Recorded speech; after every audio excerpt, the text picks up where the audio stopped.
আসসালামু আলাইকুম ওয়া রাহমাতুল্লাহ। প্রিয় সপ্তম শ্রেণীর শিক্ষার্থীবৃন্দ, আমার চ্যানেল মাধ্যমিক গণিতে তোমাদের স্বাগতম। বন্ধুরা, ২০২৫ সালের পরিমার্জিত গণিত বইয়ের প্রথম অধ্যায় মূলদ ও অমূলদ সংখ্যার অনুশীলনী ১.১ নিয়ে আজকের এই পর্বে আলোচনা করব। এই পর্বে থাকছে সম্পূর্ণ অনুশীলনীর আলোচনা। তো কথা না বাড়িয়ে চলো শুরু করি। প্রথম প্রশ্নে ১ নম্বর বলা হয়েছে মৌলিক গুণনীয়কের সাহায্যে বর্গমূল নির্ণয় করো। তো প্রথম ক নম্বর প্রশ্নে ১৬৯ রয়েছে। ১৬৯-এ আমরা প্রথমে মৌলিক গুণনীয়ক বের করব। ১৬৯-কে প্রথমে সবচেয়ে ক্ষুদ্রতম যে সংখ্যা দিয়ে ভাগ করা যায় সেটা দিয়ে ভাগ করব। ১৬৯-কে ১৩-এর থেকে ছোট আর কোনো সংখ্যা দিয়ে ভাগ করা যায় না। ১৩ দিয়ে যদি ভাগ করি, ভাগ করলে ১৩ই হয়। ১৩ ১৩ ১৬৯। তো ১৩কে তো আর ভাঙা যায় না, তার মানে ১৬৯-কে ভেঙে আমরা পাই ১৩ গুণ ১৩। এভাবে মৌলিক গুণনীয়কে ভাঙার পর প্রতি এক জোড়া সংখ্যার জন্য একটা করে সংখ্যা নিয়ে সেগুলো গুণ করলেই আমরা সেই সংখ্যাটার বর্গমূল পেয়ে যাব।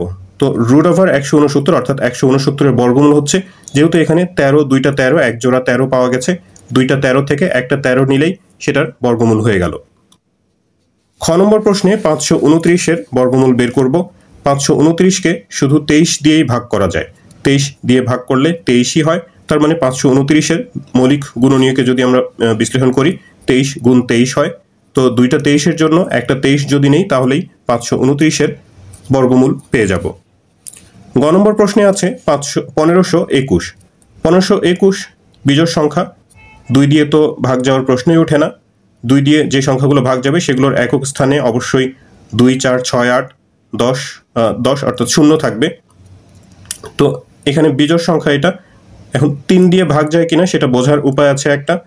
আশা করি জানো তোমরা, যে কোনো একটা সংখ্যার অঙ্কগুলোর সমষ্টি যদি ৩ দ্বারা বিভাজ্য হয় তাহলে সেই সংখ্যাটা ৩ দিয়ে বিভাজ্য হয়। তো এখানে ১, ৫, ২, ১ এগুলো যোগ করলে ৬, ৭, ৮, ৯ হয়। তো ৯কে তো ৩ দিয়ে ভাগ যায়, তার মানে এই সংখ্যাটা ৩ দিয়ে বিভাজ্য। তো ৩ দিয়ে যদি ভাগ করি, ভাগ করলে ৫০৭ হয়। ৫০৭-কে আবারও ৩ দিয়ে ভাগ করা যায়। ৩ দিয়ে ভাগ করলে ১৬৯ হয়। ১৬৯-কে ১৩ দিয়ে ভাগ করা যায়, আমরা ক নম্বরে সেটা করেছি। ১৩ দিয়ে ১৬৯-কে ভাগ করলে ১৩ই হয়। তাহলে ১৫২১-কে ভেঙে আমরা পাচ্ছি ৩, ৩, ১৩, ১৩। তো এটাকে যদি আমরা জোড় অবস্থায় লিখি, জোড় বাঁধি, দুইটা ৩-এ এক জোড়া, আবার দুইটা ১৩ আছে, দুইটা ১৩-তে আরেক জোড়া। প্রতি জোড়া থেকে একটা করে অঙ্ক নিয়ে, একটা করে সংখ্যা নিয়ে সেগুলোর গুণফল বের করলেই সেটাই হবে হচ্ছে ১৫২১-এর বর্গমূল। তো এক জোড়া ৩, সেখান থেকে একটা ৩ নেওয়া হলো। এক জোড়া ১৩, সেখান থেকে একটা ১৩ নেওয়া হলো। ৩ আর ১৩ গুণ করলে হয় ৩৯। এটাই হচ্ছে ১৫২১-এর বর্গমূল। ঘ নম্বর প্রশ্নে ১১০২৫, এটার বর্গমূল নির্ণয় করব আমরা মৌলিক গুণনীয়কের সাহায্যে। তো ১১২৫ ৩ দিয়ে বিভাজ্য, কারণ ৫ আর ২ ৭, ৮, ৯, অঙ্কগুলোর যোগফল হচ্ছে ৯ হয়। ৯ যা ৩ দ্বারা বিভাজ্য, তো সুতরাং এই সংখ্যাটাও ৩ দ্বারা বিভাজ্য। ৩ দিয়ে ভাগ করলে ৩৬৭৫ হয়। আরেকবার ৩ দিয়ে ভাগ করলে ১২২৫। ৫ দিয়ে ভাগ যাবে এটা, ৫ দিয়ে কোনগুলোকে ভাগ যায় সেটাও বোঝা খুব সহজ। যেসব সংখ্যার একক স্থানীয় অঙ্ক ৫ অথবা ০ হয় সেগুলো ৫ দ্বারা বিভাজ্য হয়। তো ৫ দিয়ে ভাগ যাবে। ৪ দিয়ে এখানে আমি হিসাব করি নাই, কারণ ৪ দিয়ে ভাগ যাবে না। কোনো বিজোড় সংখ্যাকেই জোড় সংখ্যা দিয়ে ভাগ যায় না। তো ৫ দিয়ে ভাগ করলে এটা ২৪৫ হয়। আবারও ৫ দিয়ে ভাগ করলে ৪৯। ৪৯-কে ৭ দিয়ে ভাগ করলে ৭ হয়। তো তার মানে ১১০২৫, এটাকে ভেঙে আমরা পাচ্ছি ৩, ৩, ৫, ৫, ৭, ৭। জোড় অবস্থায় এরকম করে ব্র্যাকেটের মধ্যে এক এক জোড়া এভাবে করে যদি লিখি, একই রকম এক জোড়া সংখ্যা মিলে এক একটা এরকম করে জোড় বেঁধে নিব। জোড় বেঁধে এরপর প্রতি এক জোড়া থেকে একটা করে সংখ্যা নিয়ে সেগুলোর গুণফলই হচ্ছে সেই সংখ্যাটার বর্গমূল। অর্থাৎ ১১০২৫ এর বর্গমূল হচ্ছে একটা ৩, একটা ৫ আর একটা ৭, এর গুণফল ১০৫। ২ নম্বর প্রশ্নে আমাদের বলা হয়েছে যে ভাগের সাহায্যে বর্গমূল নির্ণয় করো। ভাগ প্রক্রিয়ার সাহায্যে বর্গমূল কিছুটা জটিল প্রক্রিয়া। তো দেখো, আশা করি বোঝাতে পারবো। ২২৫ এর বর্গমূল প্রথমে আমরা বের করব।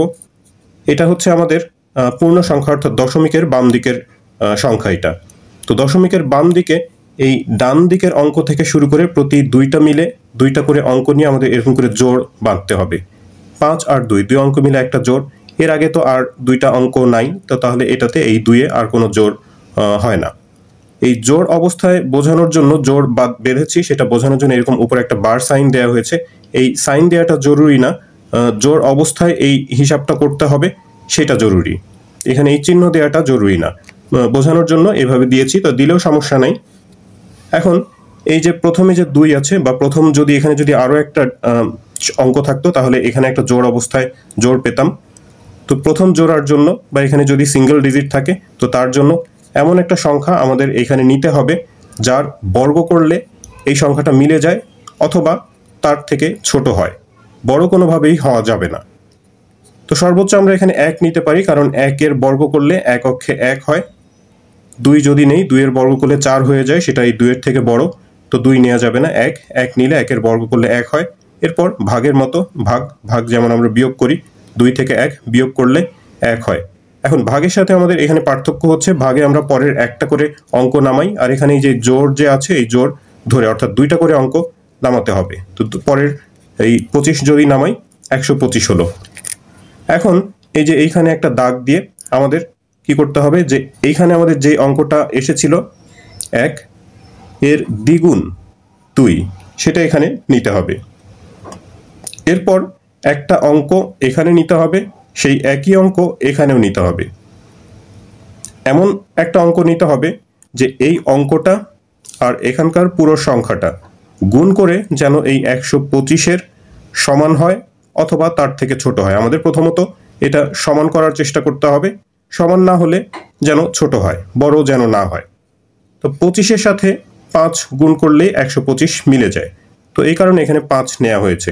এখন 125-এর মধ্যে এখানে কত নিলে সেটা মিলবে বা তার থেকে ছোট হবে সেটা হয়তো বুঝতে একটু প্রবলেম হতে পারে, একটু অনুমান করে নিতে হবে যে 125 এখানে 2 এর পাশে যদি আমরা কোনো একটা অঙ্ক নেই তাহলে সেটা 20 বা 20-এর থেকে বড় হবে।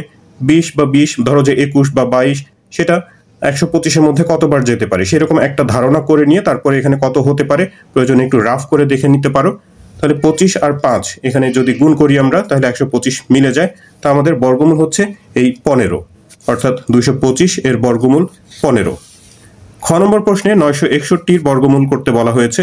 একইভাবে আমরা আগেরটার মতোই ডান দিক থেকে বাম দিকে প্রতি 2টা করে অঙ্ক নিয়ে জোড় বাঁধবো। এখানে 1 আর 6 61 জোড় বাঁধলাম, আর 9 তো একটা আছে, এটার আর কোনো জোড় হয় না।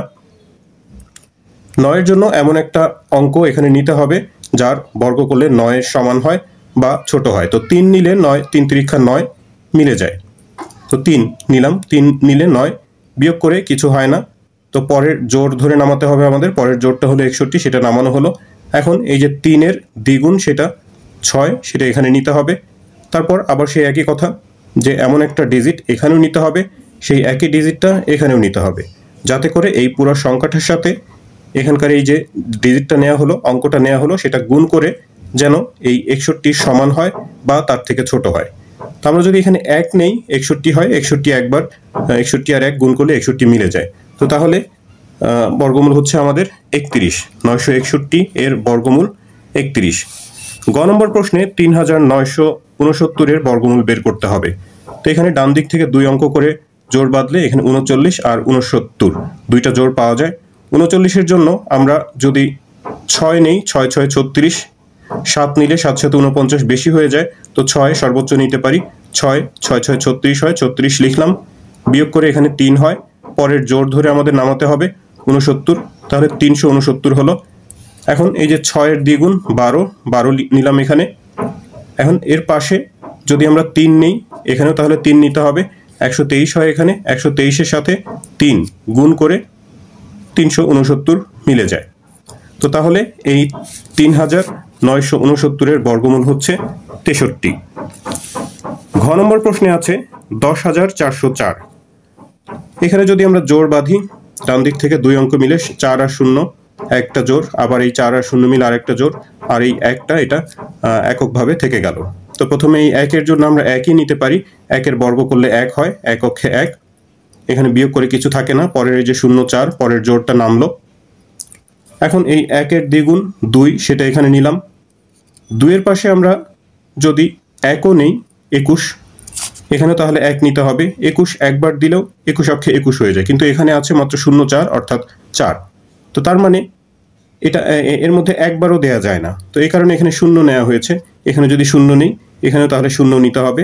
20 আর শূন্য গুণ করে শূন্য হয়, বিয়োগ করে 4, এরপরে পরের জোড়টা নামানো হয়েছে 0 4, তাহলে 404 হলো। এখন এখানে যেহেতু 10 হয়ে গেছে, এর পরের ধাপে আমাদের এই 10-এর দ্বিগুণ নিতে হবে 20। তারপর সেই আবার একই নিয়ম, 20 এর পাশে একটা অঙ্ক নিতে হবে, সেই একই অঙ্ক এখানেও নিতে হবে।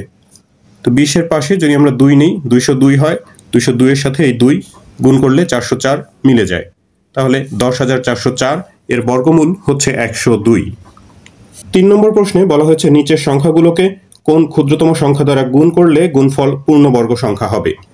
তো এইরকম 3 আর 4 নম্বরেও প্রায় একই রকম। এখানে বলা হয়েছিল যে কোন কোন ক্ষুদ্রতম সংখ্যা দ্বারা ভাগ করলে ভাগফল পূর্ণবর্গ হবে। তো এরকম গুণ বা ভাগের কথা যদি বলা হয়, তাহলে এরকম মৌলিক গুণনীয়কের সাহায্যে আমাদের বর্গমূল করার চেষ্টা করতে হবে, মৌলিক গুণনীয়কে বিশ্লেষণ করতে হবে। 147কে যদি আমরা ভাঙি, 147 7 4 11 আর 1 12, তার মানে এটাকে 3 দিয়ে ভাগ যায়। 2 দিয়ে তো ভাগ যায় না, কারণ এটা বিজোড় সংখ্যা, একক স্থানীয় অঙ্ক। বিজোড় হলে 2 দিয়ে বা কোনো জোড় সংখ্যা দিয়ে ভাগ যায় না। 3 দিয়ে ভাগ করলে এটা 49 হয়, 49কে 7 দিয়ে ভাগ করলে 7 7 49। তার মানে 147কে ভেঙে আমরা পাচ্ছি 3 গুণ 7 গুণ 7। এখানে 2টা 7 আছে, তো 7কে আমরা জোড় অবস্থায় লিখতে পারি, জোড় বেঁধে এভাবে ব্র্যাকেটের মধ্যে লিখতে পারি। কিন্তু 3 এটা একক একটা অঙ্ক, 3-এর কোনো জোড় নেই। তো তাহলে এই 2টা 7-এর বর্গমূল তো একটা 7 হবে, কিন্তু এই 3 যেহেতু একটা, এটার বর্গমূল নির্ণয় করতে গেলে কোনো পূর্ণ সংখ্যা হবে না। তো পূর্ণবর্গ হতে গেলে এখানে যদি আমরা আরও একটা 3 অন্তত বা কমপক্ষে যদি আরও একটা 3 গুণ করি, 2টা 3 হলে সেখান থেকে একটা 3 নিয়ে আমরা বর্গমূল নির্ণয় করতে পারবো। তার মানে এই সংখ্যাটাকে যদি আরেকটা 3 দিয়ে গুণ করি, তাহলে সেটা পূর্ণবর্গ হয়ে যাবে। তো আমরা কথায় লিখেছি যে দেখা যাচ্ছে 147-এর মৌলিক গুণনীয়কের মধ্যে 3 জোড়বিহীন। তো তাহলে 147কে 3 দ্বারা গুণ করলে গুণফল পূর্ণবর্গ হবে। খ নম্বর প্রশ্নের আছে 384। 384-এর মৌলিক গুণনীয়কে বিশ্লেষণ করেছি আমরা। 384 জোড় সংখ্যা, 2 দিয়ে অবশ্যই বিভাজ্য, 2 দিয়ে ভাগ করলে 192 হয়। আবারও 2 দিয়ে ভাগ, যতক্ষণ জোড় সংখ্যা পাওয়া যাবে ততক্ষণ 2 দিয়ে ভাগ যাবে। 2 দিয়ে ভাগ করলে 96 হয়, আরেকবার 2 দিয়ে ভাগ করলে 48, আবারও 2 দিয়ে ভাগ 24, আবার 2 দিয়ে ভাগ করে 12, তারপর 2 দিয়ে ভাগ করে হচ্ছে 6, 6কেও 2 দিয়ে ভাগ করলে 3। তো তাহলে 384কে ভেঙে আমরা পেলাম 2 2 2 2 2 2 2 3। এখানে যদি জোড় অবস্থায় লিখি, এই যে 1 2 3 4 5 6, 6টা 2 আছে, তো 3 জোড়া 2 আর একটা 2 আর একটা 3, এগুলো জোড়বিহীন অবস্থায় থেকে যায়। তো আমরা এখানে যদি আরও একটা 2 থাকে, আর একটা 2 যদি গুণ করা হয় এই 2-এর সাথে, তো তাহলে সেটা জোড় অবস্থায় হয়ে যায়। আবার এই 3-এর সাথে আরেকটা 3 গুণ করলে 3টাও জোড় অবস্থায় হয়ে যায়। তো তখন আমাদের পূর্ণবর্গ হয়ে যাবে সংখ্যাটা। তার মানে একটা 2 আর একটা 3 এখানে গুণ করতে হবে। দেখা যাচ্ছে যে 384 এর মৌলিক গুণনীয়কের মধ্যে 2 ও 3 জোড়বিহীন। তো সুতরাং 384কে 2 আর 3-এর গুণফল, অর্থাৎ 2 গুণ 3 বা 6 দ্বারা যদি আমরা গুণ করি, তাহলে গুণফল পূর্ণবর্গ হবে। গ নম্বর প্রশ্নে আছে 1470। 2 দিয়ে বিভাজ্য, এটা 2 দিয়ে ভাগ করলে 735 হয়। 735কে তো আর 2 দিয়ে ভাগ যাবে না, এখানে 7 আর 3 10 আর 5 15, 15কে 3 দিয়ে ভাগ যায়।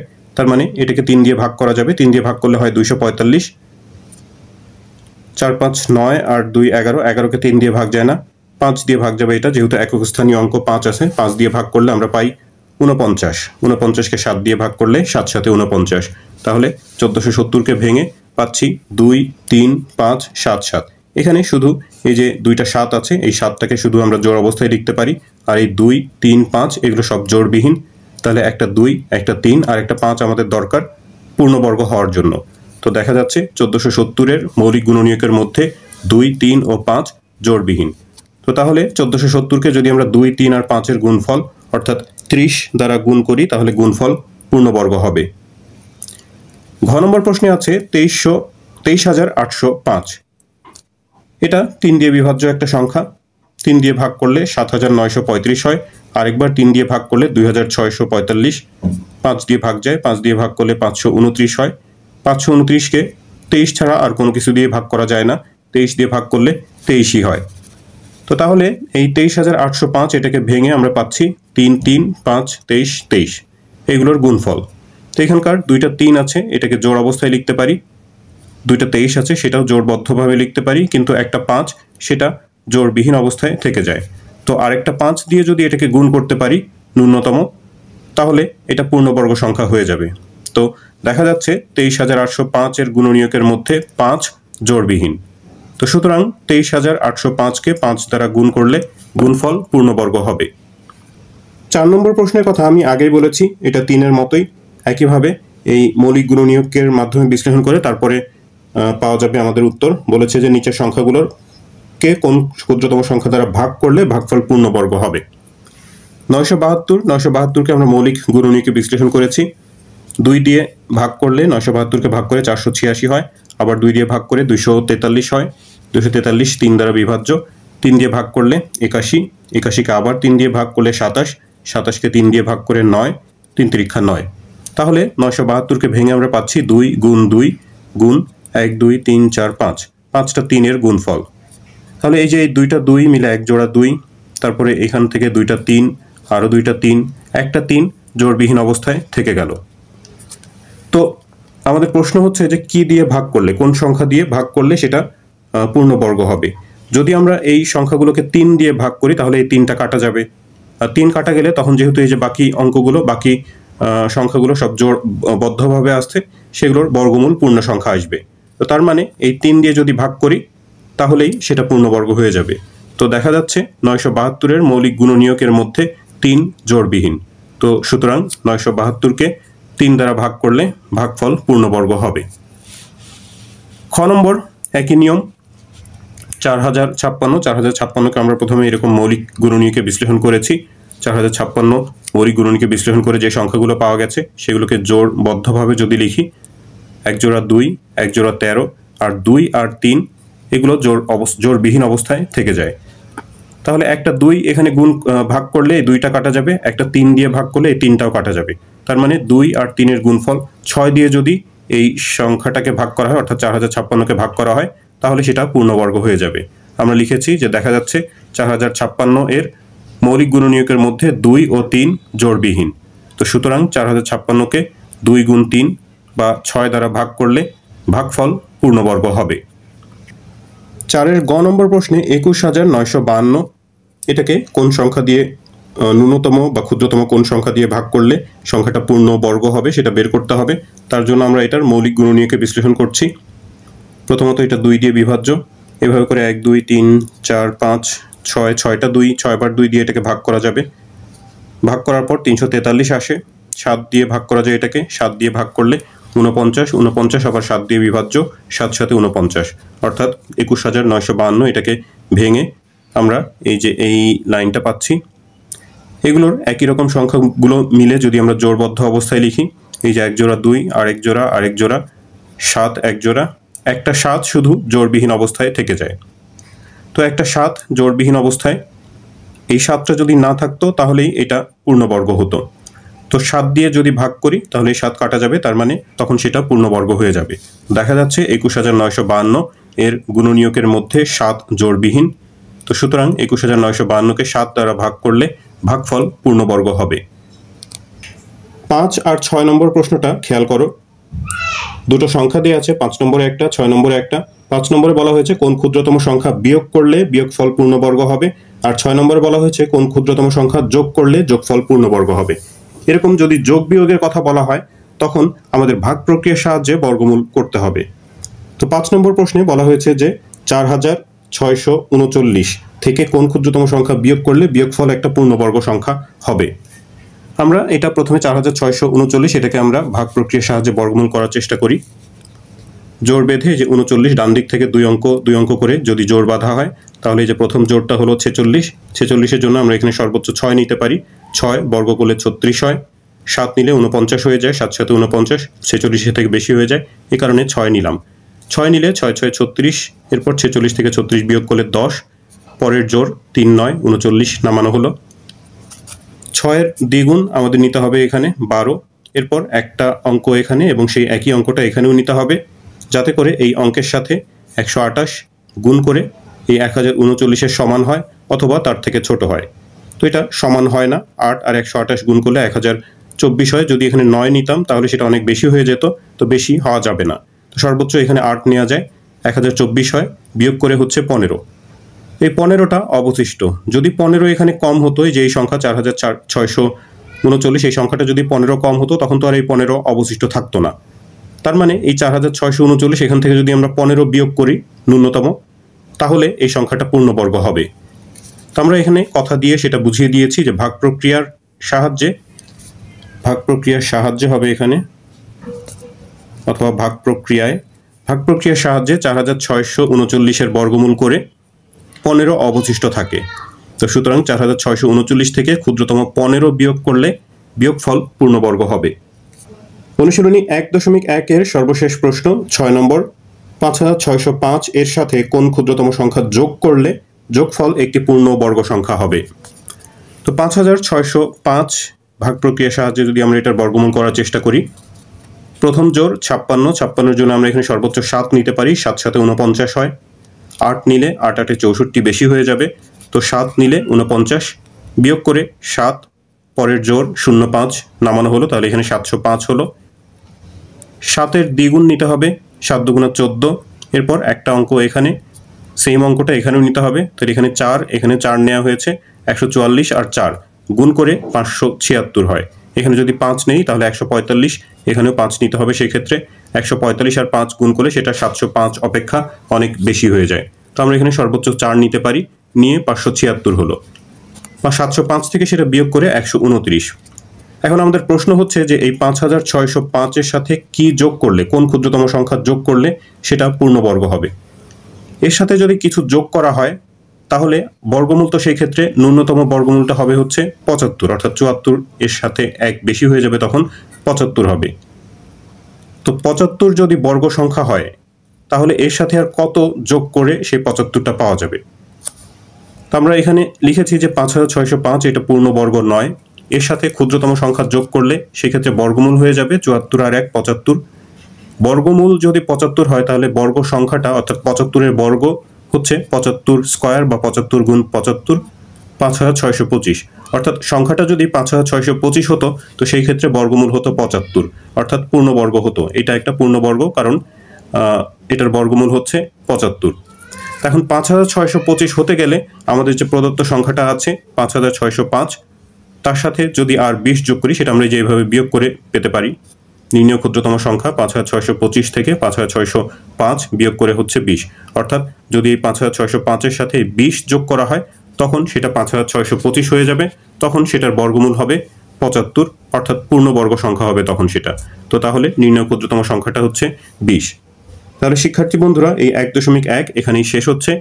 এই ভিডিও থেকে তোমরা যদি উপকৃত হয়ে থাকো তাহলে চ্যানেলটি সাবস্ক্রাইব করার এবং তোমাদের বন্ধুদের সাথে শেয়ার করার অনুরোধ জানাচ্ছি। তোমরা সবাই ভালো থাকবে, প্রার্থনা তোমাদের সবার জন্য। আল্লাহ হাফেজ।